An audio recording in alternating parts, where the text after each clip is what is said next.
Everything we as human beings have created on this planet was essentially first created in our minds. All that you see, which is human work on this planet, first found expression in the mind, then it got manifested in the outside world. So one thing we need to understand is, the wonderful things that we have done on this planet and the horrible things that we have done on this planet, both have come from the human mind. So if we are concerned as to what we create in this world, it's extremely important that first of all we learn to create the right things in our mind. How we keep our minds? If we do not have the power to keep our minds the way we want it, what we create in the world is also going to be very accidental and haphazard. So learning to create our minds the way we want is the basis of creating the world the way we want. There is a wonderful story in the yogic lore. On a certain day, a man took a walk. He went for a long walk. Accidentally, unawares, he walked into paradise. Fortunate, isn't he? He just took a walk and he landed up in paradise. After this long walk, he felt little tired. So he thought, oh, I'm tired, I wish I could rest somewhere. He looked around, there was a nice tree, underneath which there was very cushiony grass. So it was inviting. He went and put his head down there and slept. After a few hours, he woke up, well rested, and he thought, oh, I'm well rested, but I'm feeling hungry, I wish I had something to eat. And he thought about all the nice things that he ever wanted to eat in his life. And instantly, all those things appeared in front of him. You need to understand, there the service is like that. Hungry people don't ask questions. Food came and he ate. Stomach became full. Then he thought, oh, my stomach is full, I wish I had something to drink. All the nice things that he ever wanted to drink, he thought about it and all of them just appeared in front of him. Drinking people also don't ask questions, so he drank. Now with a little bit of alcohol in him, you know Charles Darwin told you, all of you are monkeys, your tail fell away. Not me, Charles Darwin told you that you were all monkeys and your tail fell away and then you became human. Yes, definitely the tail fell away, but the monkey… In yoga, we always refer to an unestablished mind as markata, which means a monkey. Why we are referring to the mind as a monkey is, what are the qualities of a monkey? One thing about a monkey is, it's unnecessary movement. And another thing about the monkey is, if I say you're monkeying somebody, what does it mean? Imitation. Monkey and imitation have become synonymous. So these two essential qualities of a monkey are very much the qualities of an unestablished mind. Unnecessary movement, you don't have to learn it from the monkey, you can teach it to the monkey. And imitation is full-time job of the mind. So when these two qualities are on, a mind is referred to as a monkey. So this monkey became active within him. He just looked around, thought, what the hell is happening here? I asked for food, food came. I asked for drink, drink came. There must be ghosts around here, and ghosts came. Oh, the ghosts have come, they're going to surround me and torture me, he thought. Immediately the ghosts surrounded him and started torturing him. Then he started screaming in pain and said, oh, they're going to kill me, and he died. Just now he said he's a fortunate being. The problem is, he was sitting under a kalpa vriksha or a wishing tree. He asked for food, food came. He asked for drink, drink came. He asked for ghost, ghost came. He asked for torture, torture came. He asked for death, death happened. Now don't go looking for these kalpavrukshas in the forest. You can barely find a tree these days. A well-established mind, a mind which is in a state of samyukti, is referred to as a kalpavriksha. If you organize your mind to a certain level of organization, it in turn organizes the whole system. Your body, your emotion, your energies, everything gets organized in that direction. Once all these four dimensions of you, your physical body, your mind, your emotion and the fundamental life energies are organized in one direction.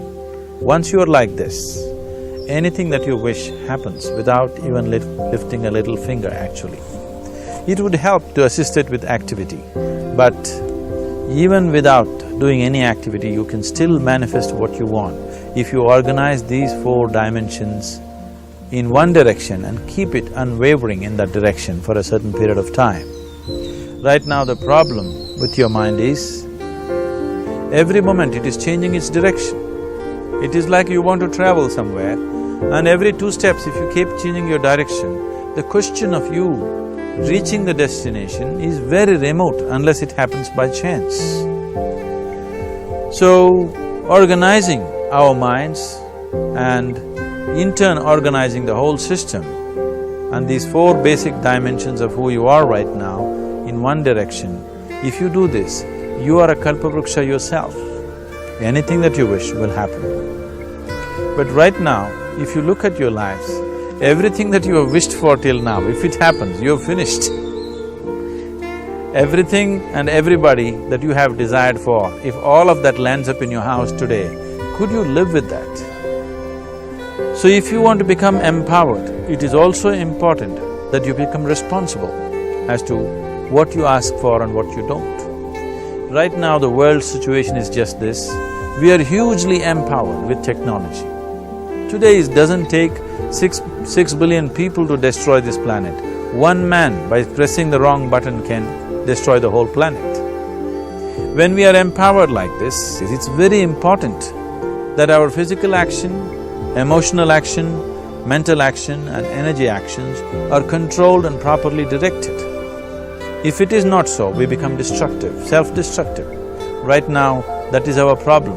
The technology, which is supposed to make our life beautiful and easy, has become the source of all the problem that we are destroying the very basis of our life, which is the planet. So what should have been a boon, we are making a curse out of it. What has brought incredible levels of comfort and convenience to us in the last 100 years or so has also become a threat to our life simply because we are not conscious action, we are in a compulsive state of action. So organizing our minds fundamentally means moving from a compulsive state of activity to a conscious state of activity. You might have heard of people for whom they asked for something and beyond all expectations it came true for them. Generally this happens to people who are in faith. Now, let's say you want to build a house. If you start thinking, oh, I want to build a house. To build a house I need 50 lakhs, but I have only 50 rupees in my pocket. Not possible, not possible, not possible. The moment you say not possible, you are also saying I don't want it. So on one level, you're creating a desire that you want something, on another level, you're saying I don't want it. So in this conflict, it may not happen.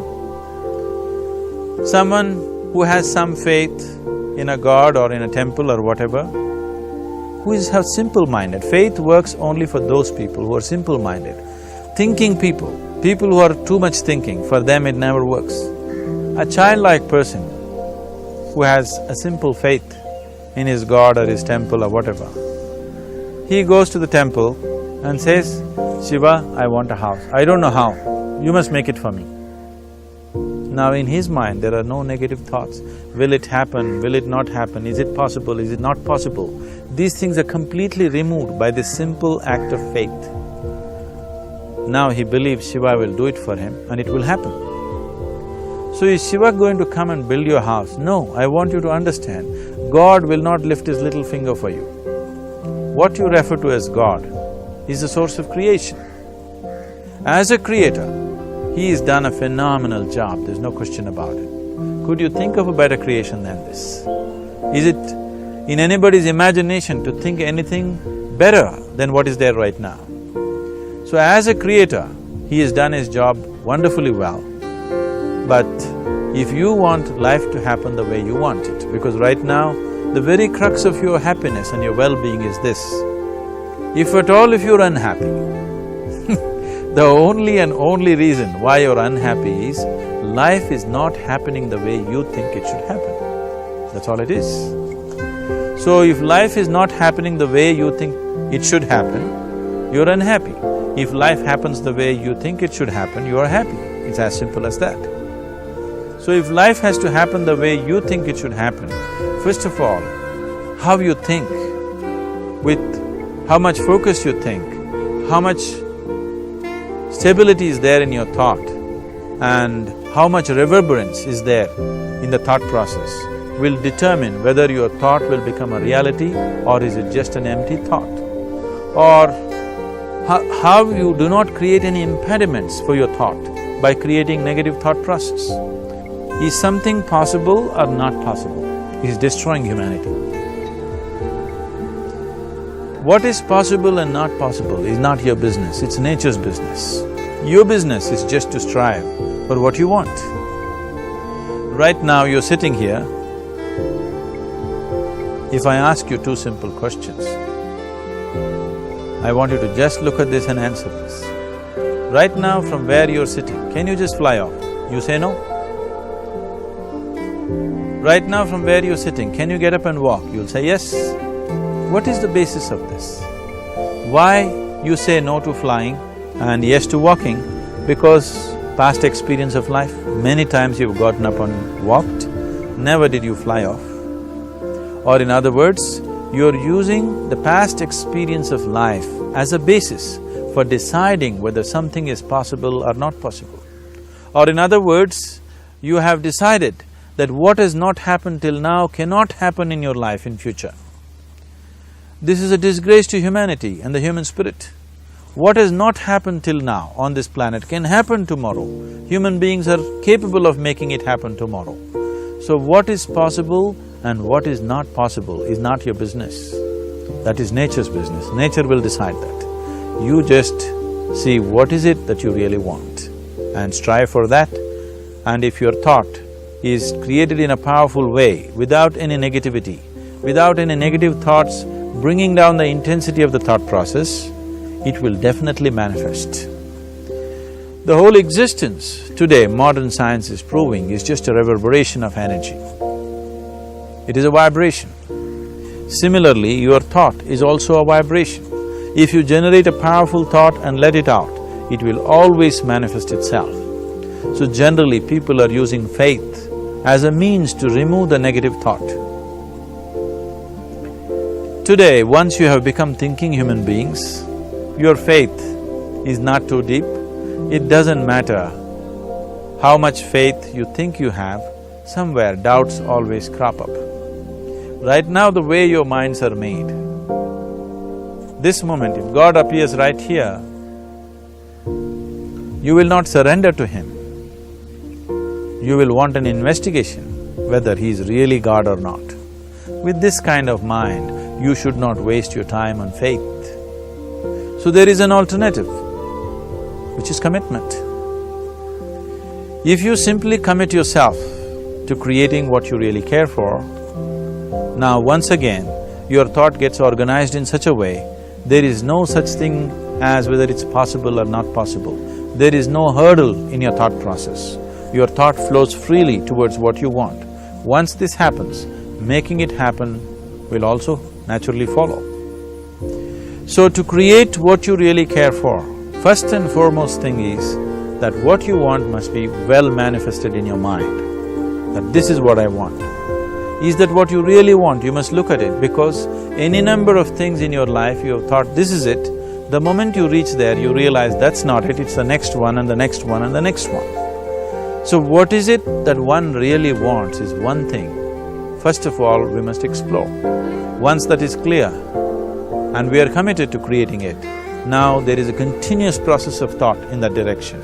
Once you can maintain a steady stream of thought without changing direction, definitely this is going to happen in your life, or it will definitely manifest as a reality in your life. So, either you make this human form into a kalpa vriksha, or you make it into one big mess, which is happening all over. One reason why we have not created the kind of world that all of us would want to live in is too many people are busy looking up. Too many people are interested in other planets.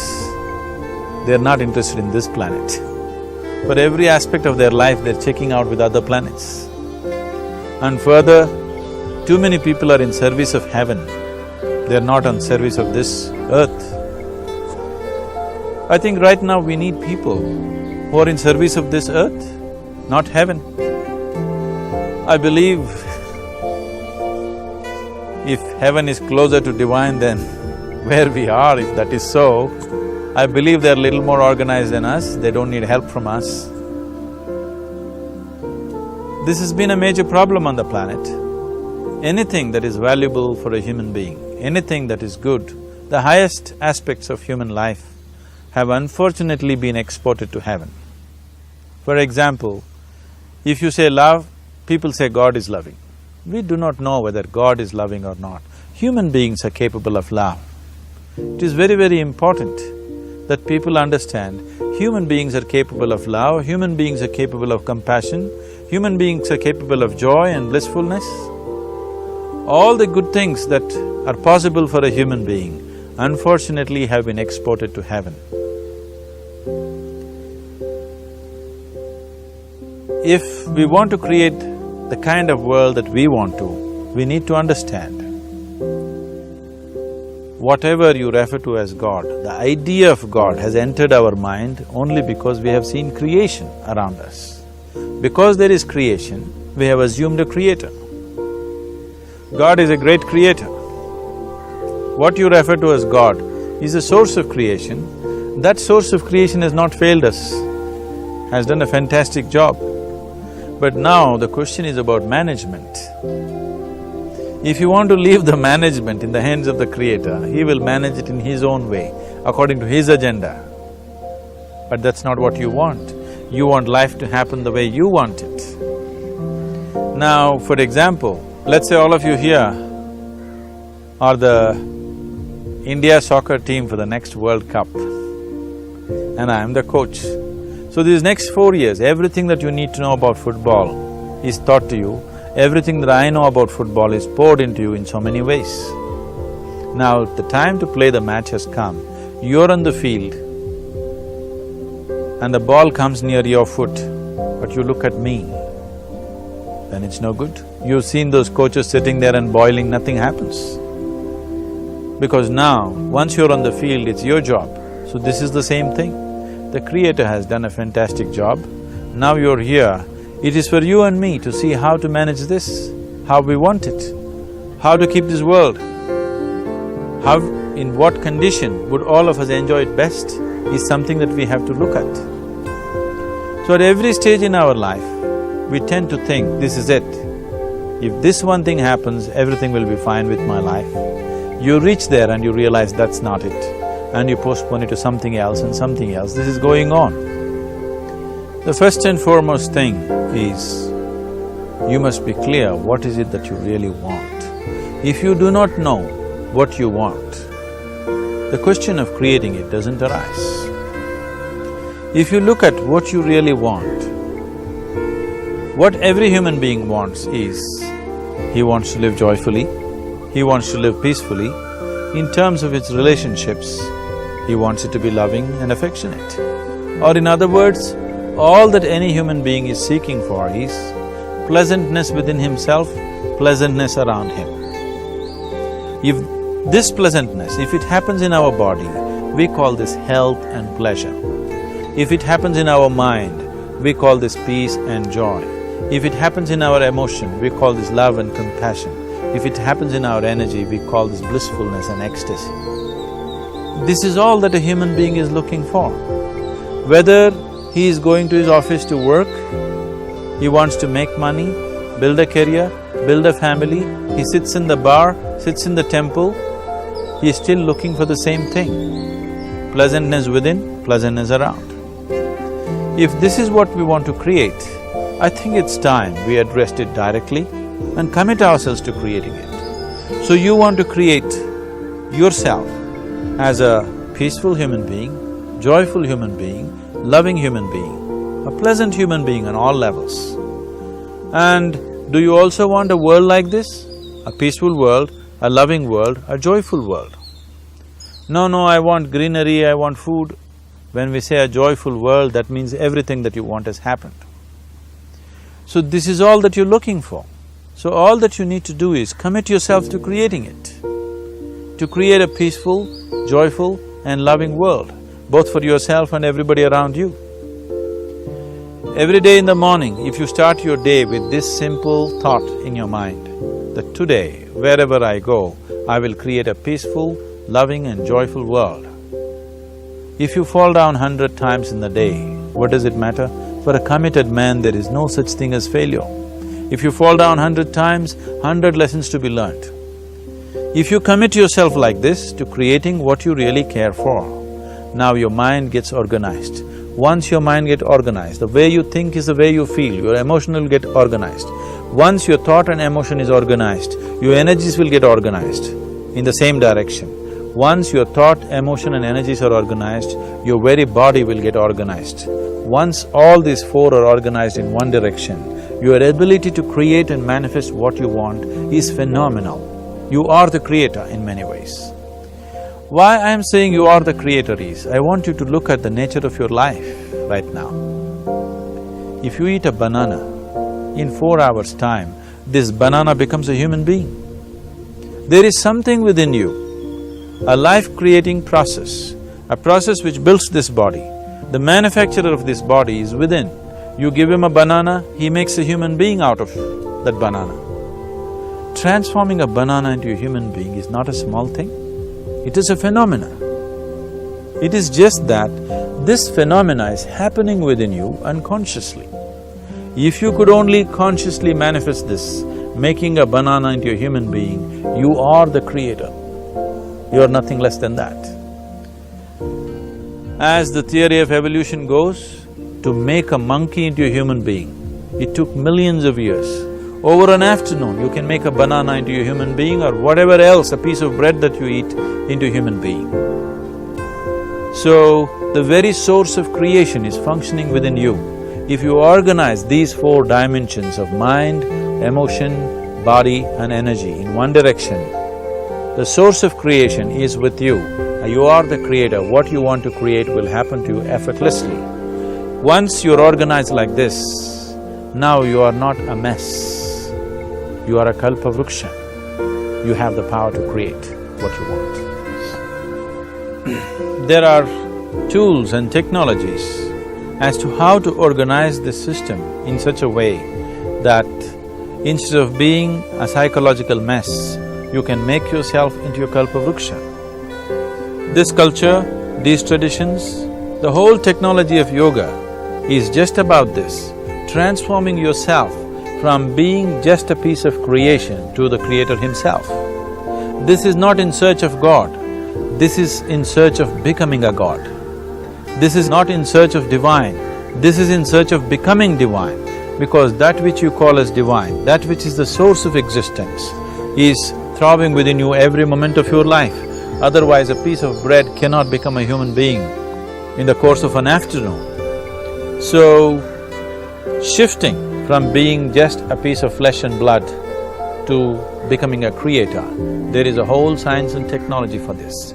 There are tools to make this happen. That which is the source of creation is functioning within you every moment of your life. It is just that, have you kept access to that dimension or not? Organizing the four basic elements of your life will give you that access. There are tools and technologies to do this. The whole science of yoga, the whole technology that we refer to as yoga, is just about this, transforming yourself from being just a piece of creation to become a creator.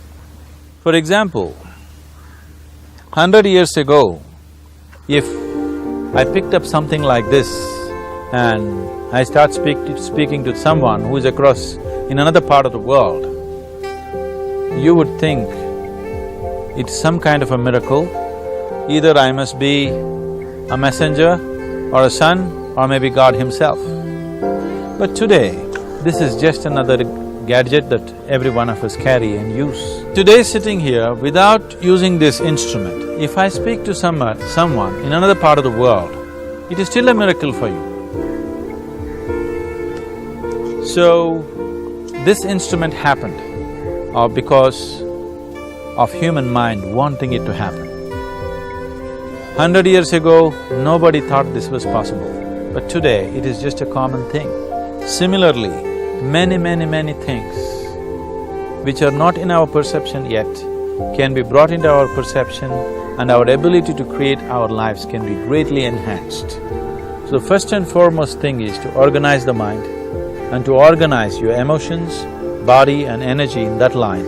Once this happens, you are in touch with the fundamental life-creating process within you. Once you're in touch with it, once you're in excess of that power, you have the power to create.